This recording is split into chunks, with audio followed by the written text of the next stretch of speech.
Welcome to On the Edge with April Mahoney Brains. Here, this is the spot where the conversation is pointed, the guests are sharp, and the responses are never dull. Welcome home, Brains. There's only one requirement to hang out on the edge, is that you open your big brain and close your small mind. Did you bring your thinking caps? It's time to put them on, because the conversation starts now.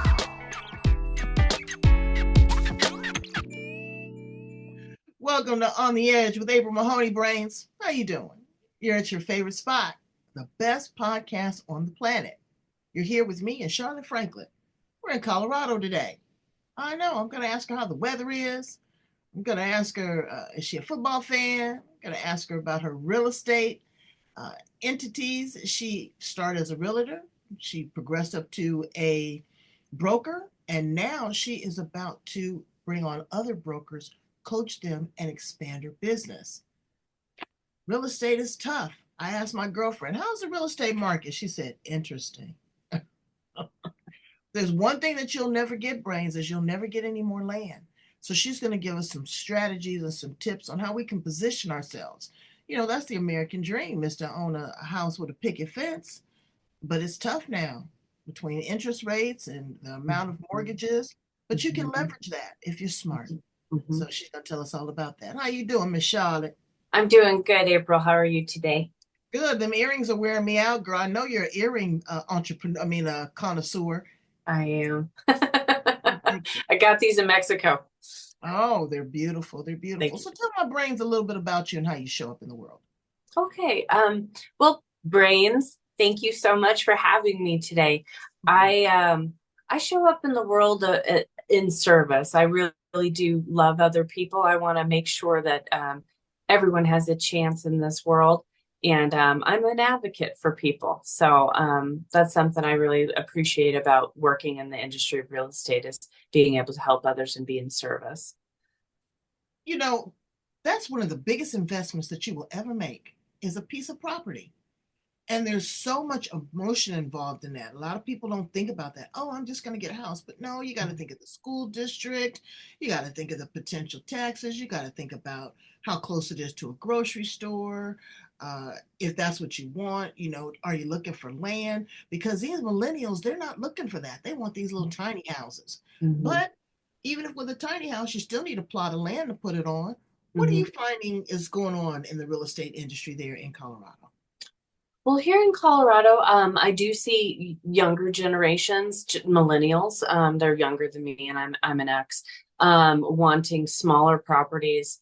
It really depends. I also see them wanting to do more urban farming. We have a lot of those types of folks out here in my area of Fort Collins. People that have acreage, they have goats, they have chickens, little farms, little ranchettes, and gardens and things like that. But we also have a lot of single family homes here. I see a lot of in this area, because it's a college town, we have kind of a nice mixed bag of retirees. Kind of surprising because it is a college town, but it's very active here. Fort Collins has a lot of bike trails. It has a lot of like fun activities for younger groups. Like we have Tour de Fat, which is a parade. It's like a Halloween parade. And we also have a lot of community here. It's very, you're going to meet someone on the road, side of the road, whatever. And a couple of weeks later, you're probably going to run into them again. And you guys are going to be like, oh my gosh, we're best friends now. It's just a very sweet community. Fort Collins, where you are, is that near Colorado State? It is. Colorado State University is in this city. Yeah, done put y'all back on the map, girl. That's my dude right there. All right. Yeah. Coach Prime. But what I'm seeing is, again, that has really bolstered the economy. Who would have ever thought that a football player or entertainer could really have that much influence? I hear that there's a lot of people that are coming down there, they're buying homes because their children are going to be going to the school. Yeah, absolutely. Absolutely. I mean, I feel like Colorado has been kind of a hidden gem for a long, long time. I'm native to this state, and I feel like it was kind of a secret for a long time. And people are really realizing what we have to offer in a lifestyle and community and just an array of different experiences. And it's all very much about the experience here. It's we really want to connect with other people and experience life with others. And you get all four seasons, right? We do, yeah. Okay. So, yeah, we have right now it's actually a little bit unseasonably warm. It's like, I think it's like, oh, it's almost 60 degrees outside right now. Mm. It's pretty warm. But we're in a semi-arid climate, so it could snow 2 feet tomorrow, and then it'd be 60 the next day. We just have this kind of interesting weather. But yeah, wintertime, no leaves. We always usually have snow. It can get pretty chilly here. Spring, we can have really big snowstorms in the springtime, but it's beautiful in the spring. You can ride your bike all year long. I mean, we have a lot of frisbee golf here. There's a lot of outdoor activities here all year round. And you got a wildlife too. Oh, tons of wildlife. Yeah, we have so much wildlife. Moose, bobcats, lynx, turkeys. We've got all kinds of wild turkeys right now in the city. They're awesome. That's a beautiful thing to connect with nature. The altitude, I've never been to Colorado. My husband came there and he goes, it was a little different. I had to, because we're at sea level. He said, so, it was a different type of vibe. He said, but he really liked it and he really saw how things are changing there. When it comes to the world of real estate, how did that find you? Um, well, it was a meandering river, I suppose. Like I bought a house when I was very young and I enjoyed real estate at that moment in my life. But it wasn't really a career path I'd considered until I was older. I'd gotten a degree at Colorado State University in logistics, and I was looking for a career path in that direction, and it just didn't really work out. But in the meantime, I had invested in some rentals, and I was like, I really do like real estate.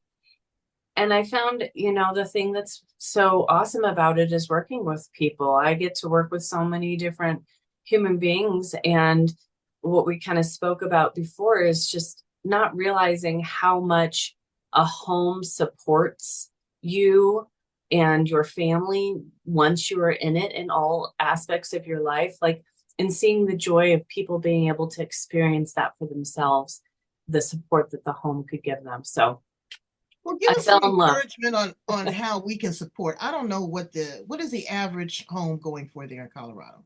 Right now in my area, we are a little bit higher priced than some areas, but the median home price is 585. Okay, 585. Yeah. Yeah, and that's a single family home. Single family home. So when you say single family, is that on an average 2 bedroom, 3 bedroom, two bath, one bath? Yeah, What? I would say 3 bedroom, two bath, probably a minimum of 1,800 square feet. And you probably have a little yard, probably like 5,500 square feet for a yard. Now we had went through a real bad spell with those predatory lenders, Yes. and people were doing all of this trickery when it came to the interest rates. What do you tell a first-time buyer when shopping for a loan? Well, a lot of times I recommend them to someone that they can actually physically sit in front of and have a conversation with, because if you can actually meet someone that lives in this community and is vested in this community, that is a lender, you can be more assured that they are actually vested in making sure that you are lending from a good quality lender. So first and foremost, so I always recommend that. But there's also post crisis, there was a lot of laws that were implemented to protect first time buyers so that that doesn't happen again. And, along the process of purchasing, if there's anything that seems, amiss as a realtor, that is our job, is to help protect our clients from those situations. So, that is part of my job as well, for for me to communicate and educate my clients along the way. And that's so important that you build a relationship. What do you look for when you're looking for a realtor? You know, a realtor is going to become your best friend at least for 145 days until closing. You know, but now there's a lot of other laws that have been implemented about disclosure and about different fees and how to pay your realtor. They're making the job tougher. Hmm. Absolutely, absolutely. I feel like a realtor that communicates with you is probably the most valuable, and that's the thing I hear mostly out in the field is people talking about not getting their calls returned and not having good communication. It's just absolutely paramount, to work with someone that is communicating every step of the way, what the process looks like. Even if you're a more seasoned buyer or seller, work with someone that is communicative. That is number one. And then someone that also is communicative with the other parties that are involved with your transaction, such as the title company, the other realtor on the other side of the deal, be it buyer's agent or seller's agent, as well as the inspectors. There's so many different people you're working with in just one single transaction. You want to make sure that person really can communicate to everyone in that transaction. And Brains, let me break down what communication is. It's not just talking, it's listening. Are they really showing you properties that speak to your desire? Mm-hmm. Are they trying to, negotiate and leverage within your comfort of living? You don't want someone that's going to pressure you into a $625,000 mortgage and you only got 500,000. Oh, this is great, this is that. Well, yes, they have a vested interest because they want to make a sale, but it's more than making a sale, it's building a relationship. I've got a good friend that is a realtor, and I turn her on to people all the time, and I'm telling you, she gives me referrals like no other. Mm-hmm. She, if the person sells the property and buy somewhere else, she gives me a referral for that. Now, that's not going to always be the case, but she's built a relationship with me, and I've trusted her to the point where if I hear someone say, "Oh, I'm looking to sell or I'm looking to buy," boom, I give her number right away. And it's good networking. So you want a good listener, someone that is really going to pay attention and hear what you're saying. Hear about the school district that your children are going to go to, because they're going to be there at least Mm-hmm. 6 to 12 years. Mm-hmm. Is it somewhere, if you're a senior citizen, is that going to work in your favor? Is there transportation, local transportation? Is there a senior citizen area there? Let me jump off something else too. This is a little different from your zone of genius, but the homeless population or unsheltered. Is there a large unsheltered population there in Colorado as well? Yeah, actually, in the capital in Denver, there was we have a homeless crisis in Denver at this moment in time. It's a lot. Are they taking up real estate like they are everywhere else on the street corners, by the schools, up under the Yeah, bridges? in Denver it is like that, but that is a much larger city. Fort Collins, we do have some of that as well. Um, we are really our government right now in this state is really working hard on trying to correct that. I don't know exactly what they're doing to fix it. We have programs here and things like that, but we have And homelessness and here. the reason why I asked that is because, like I said in the beginning, it's the American dream. I know. Yeah. And it's a basic necessity, just like healthcare.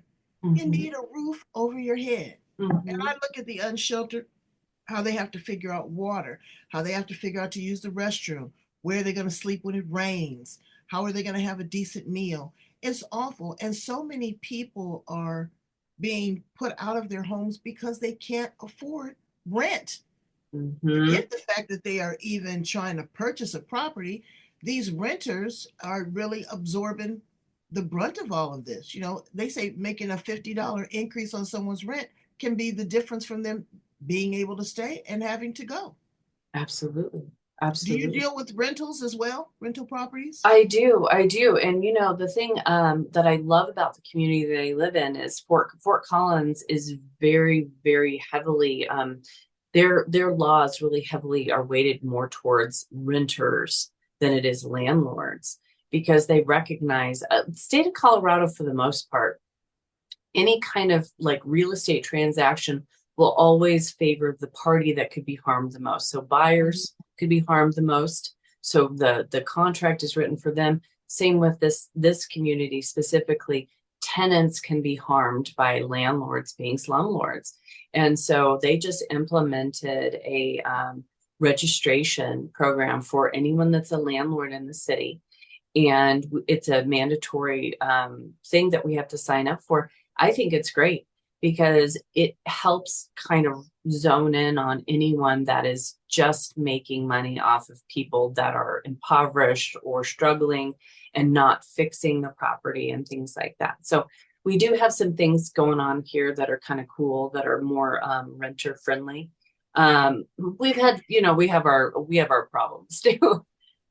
Well, everywhere does. And I just kind of like to bring this up because you're a seasoned professional and you see it from a helicopter view.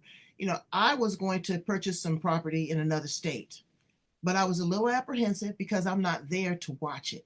And Mm, you have programs that you really want to support, like Section 8.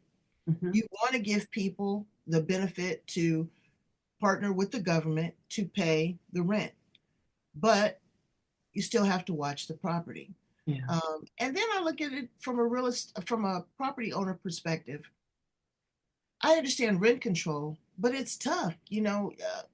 Say California, the wildfires. You got a fire, you got to re-up your whole property, and then you've got to go back to the rent that it was. I mean, I never see it here going back to $1,800 a month, $2,000 a month, and they talk about affordable housing. Affordable for who? You Mm, put these disenfranchised individuals into these properties. Now we're talking about sustainability.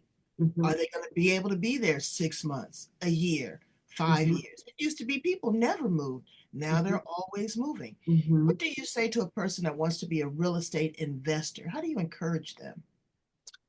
Um, that's a really great question. I guess for me, it depends on what kind of real estate they would like to invest in. Like, I chose the direction of being a landlord and renting out single family homes. Um, I feel like it's really expensive to do that in this community now. So I guess I would say maybe look outside of the state. It's okay to invest in other areas. Mhm. Um, but use a good property manager. That's always, something that you want to be cognizant of. Having maybe other eyes on a property, maybe an area where a relative lives or something like that, just to, Right. especially if it's your first time, Mhm. just having another set of eyes, or having a plan that you can get to the property and make, put eyes on it yourself. So I would say, So, as much observation as possible. so if I came to you and I said, Charlotte Franklin, I'm looking for a place there in Fort Collins. I want to be a real estate investor, but I want to flip. Mm, You see all of these programs. We used to. You don't see them as much as they mhm. were. One eight Yeah, hundred ballroom, baby. They would yeah, have you sign up, and it'd be 100 people in the room, and everybody thinks they can flip property. yeah, You have to understand the ebbs and flows of that. yeah. Just because you get a property at a low price, no telling what happens behind the scenes and what you're going to have to invest, and then also flipping it, actually selling it, Hmm. making a profit off of it. Now, there's a lot of money to be made in real estate, but people have got to qualify and they've got to, be able to have a job. What industries, and I know that that's tough to gauge, but, are you finding people in the tech industry? Are you finding people that are moving from other countries? Are you finding more entrepreneurs? Who are you really finding that are the buyers now that qualify and, can get through this relatively seamlessly because it's tough now. It really is tough. And honestly, right now, I'm not seeing a whole lot of flips. That's just because of the interest rates, and also sellers' mindsets are still kind of like not equal to what market is at this moment in time. We're kind of getting into a more realistic idea for everyone. But as far as like someone moving into our community, I would say, there's, I'm sorry, what was the question again? Well, the question is more is, what industries or what Oh, what people are, industries? yeah, I'm imagining that they're really needing dual incomes. Oh, But 100%. Yeah. So, dual incomes, if it's people that are investing or coming from other states, as yeah. I'm about So, to go to Hawaii, and they're saying that, there's a that's, lot of people coming from Japan and yeah. Asia that have the money that are coming. I talked to people in Australia. They're saying that they're having a lot of, Asian culture people that Sure. have the money. Are Yeah. you seeing any sort of trends or anything? We are, oh yeah, absolutely. So I'm seeing a kind of a variety of trends. So we always have, or Colorado and California have like kind of a symbiotic relationship. We always have. So we've always had a large influx of Californians come in because, California makes quite a bit more money on a home than a home here. So you have more bang for your buck here. So we see a lot of that. Um, I just sold to a younger couple. They're millennials. And they were both professionals, no children. They bought a duplex, essentially. It was like, it wasn't a duplex, but it was like a whole house. It has its own address, but it has an attached wall. So it's like Mhm. duplex townhome kind of. Anyway, 585 for that. And they're coming from North Carolina. So I'm seeing a lot of people from the South coming to our state as well. So California's always been a normal thing, but I'm seeing a lot of people from the South, which is Well, new. with the climate change down there and those Mm-hmm. cotton-picking hurricanes, Mm-hmm. they want to be above sea level. Yeah, yeah, They want to among be as other high as they things. can, right? But also Airbnbs, and a lot of people are doing that. My girlfriend was saying, "Oh, I'm going to get a property," but do they have a lot of Airbnbs and as far as the rental market there in Colorado as well? They do. Is that Every popular? city, yeah, everybody has like every city has their own kind of different rules. We're a lot more strict on how where Airbnbs can be in our community. Um, they have to be pretty regulated. Like you have to sign up with the city and they monitor. We're in a small enough city that if they monitor the Airbnb sites, and if they catch you illegally, having one, they'll bust you for it. Which Mhm. honestly I think is good because I think there needs to be a limitation on it because it does push out when we're talking about marginalized communities and people being homeless. Unfortunately, I feel like Airbnb is a huge contributing factor to that. Mhm. I know. We went past a place in our neighborhood not too far, and it was the squatters. They just took the property over. Mm, I didn't under. I was looking at my husband. I was like, "How in the world do you go and just stay somewhere and move your stuff in somebody's house for 30 days?" And the owners had hell trying to get them out. oh yeah. Mhm. Sometimes you win, sometimes you lose. But for the person that's killing it and the person that's making money in real estate, what do you say to them?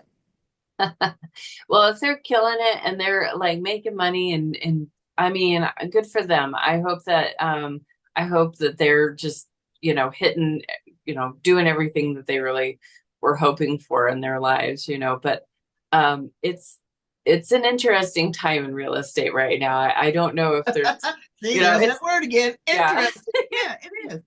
But It that's with is. any industry. And then It you is. have to look at the change of the establishment.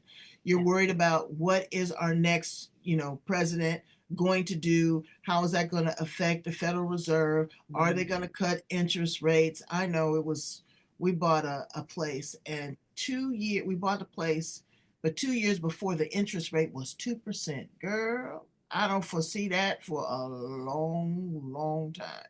But that makes such a huge difference in your mortgage. Mhm. It Mhm. really does.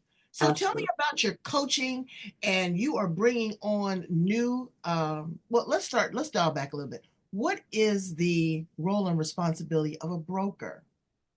Okay, so the role and responsibility of a broker is to basically manage other agents.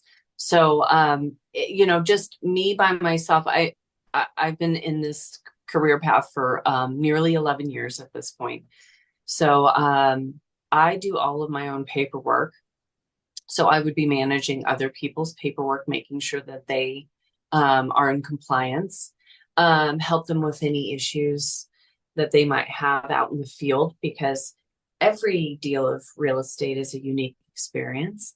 Um, you never know. And mentorship, there's a lot of mentorship involved as a broker, because you just, it's such an interesting career that you just have no idea what the next day is going to bring, what kind of deal you're going to have. If it's going to be, sometimes it's an estate, sometimes you have ranch property that has water rights, sometimes you have a condo that a first time home buyer is buying. So every situation is so unique. It's really about just being a mentor, helping people, kind of guiding them through the process.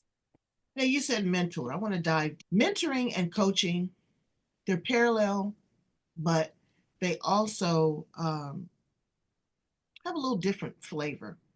So when I'm mentoring someone, it's usually a love fest, someone that I know that's really kind of struggling, just really kind of keeping them motivated, keeping them in that same, that same genre. When you're coaching someone, you're giving them tools, you're giving them strategies, you are challenging them more so than nurturing. I think Mhm. sometimes mentoring, you're nurturing. Now, when you are in this position as a broker, you've really got to be a coach and a mentor combined, because people fall off.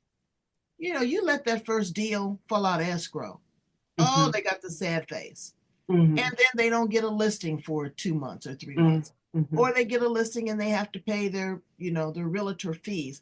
How do you keep a person excited about the opportunity of selling real estate?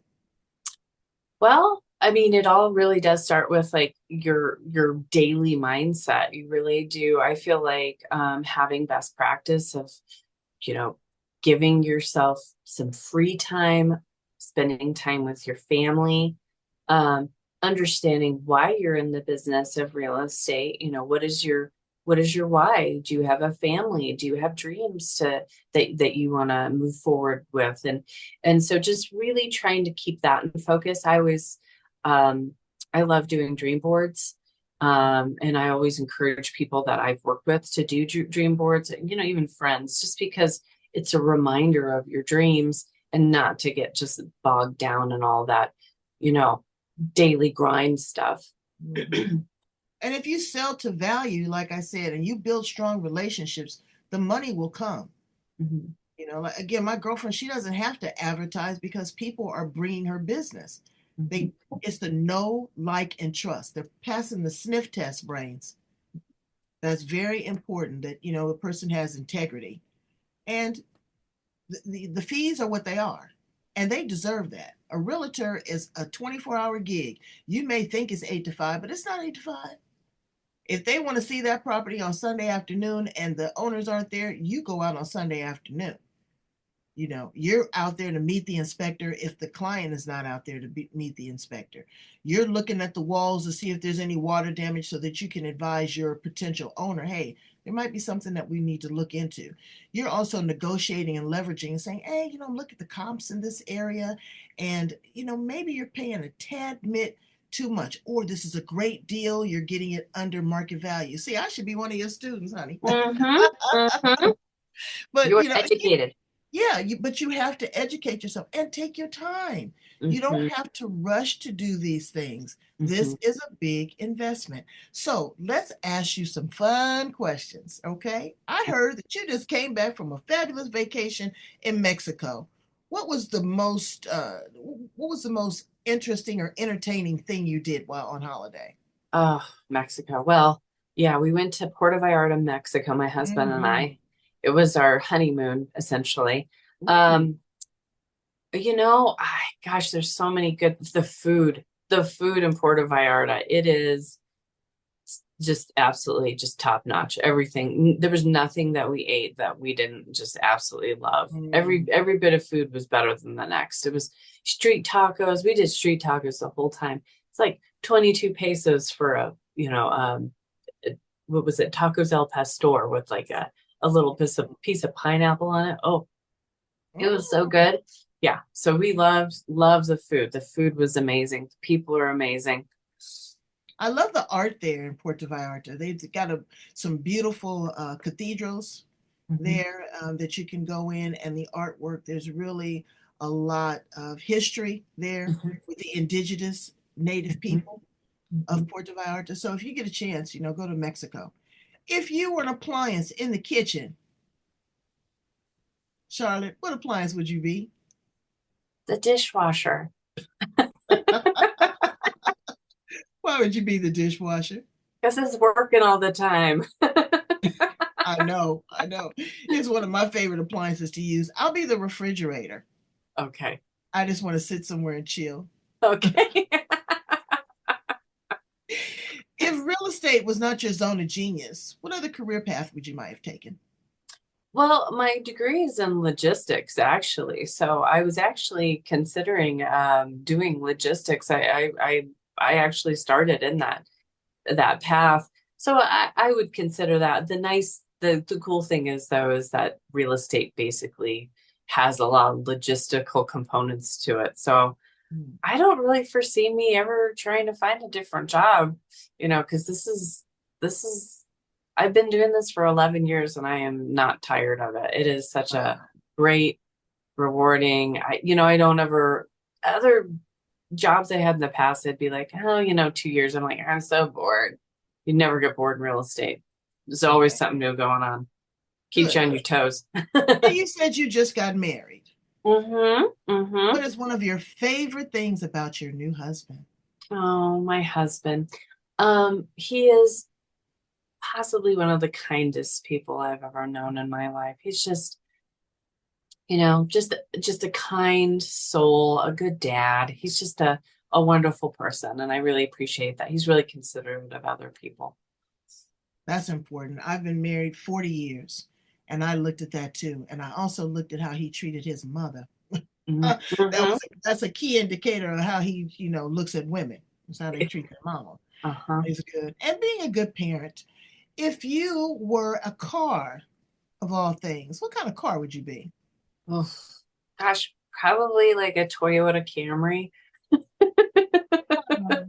They're I reliable. reliable, really practical, like it gets you where you're going. It could be kind of maybe it's a real pretty color, like a sparkly red color or something, Mm. something really dreamy. But it's going to be a very practical, like loyal, like good car. But I just kind of imagined you having like a Pathfinder or a Tacoma because you're out in Colorado. I know. No, I've driven little cars my whole life, even though I grew up at 8,000 feet as a kid. Little tiny Honda Civics my whole life, and I can navigate the snow just fine, just because I've Wow. driven in it my whole life. We talked a little bit about astrology as we opened the interview. What planet do you find that you align yourself with most in our solar system? Um, I'm not gonna say a planet in particular. I'm gonna say the moon, actually. Hmm. And this is the reason why. The moon, as a celestial body, is ever changing, right? And so I really love that the moon is constantly waxing and waning in its full. And that I think speaks to more of who I am than any particular planet, because we always are ever changing, or we should be anyway. Just sometimes we're supposed to be shining bright and sometimes we're supposed to be in the shadows and building our empire, whatever it is. Well, I think that everything that you have really kind of falls in alignment and that you are very clear on where you are headed uh, and what you're going to pour into other individuals, what you are going to offer to your clients. So there's no question in my mind that you've got it, you got it nailed 110%. Tell my brains how to get in contact with you, Charlotte Franklin, if they want to come on to your coaching program. Tell us a little bit about that.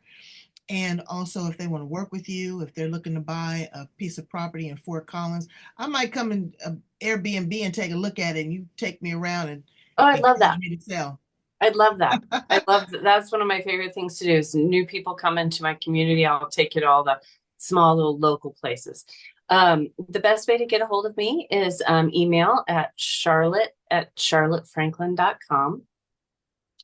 And that also goes for my coaching program, which is a coaching program for realtors that have worked with large brokerages that want to become independent realtors, and like myself, because I don't work for a large brokerage, I'm my own brokerage. So I'm going to be starting that probably next week. I'll be starting some promotions for that. And you can also find me on Facebook at Charlotte Franklin. So, Brains, go in and have a conversation with her. Maybe this is an opportunity that you're looking for. She's going to give you, wherever you are. You can be in North Dakota, you can be in anyway, California, anywhere, because the basis of the real estate and the philosophy and the pros and the cons are going to be right there with Charlotte Franklin because she's a broker. Okay, and she knows what she wants and she's teaching other people. So I encourage you to reach out and embrace her. Thank you so much for being here on the Edge. Brains, where's my postcard? I'm always losing my cotton picking postcard because I want you to know where you are. I don't want you to get lost. You're right here on the edge. We're going to be changing this. We are going to be moving from Blog Talk over to Spreaker. But all of your information will transfer over. We're still on YouTube. We're on LinkedIn. We're on Facebook. We're not on X right now. They was too busy over there.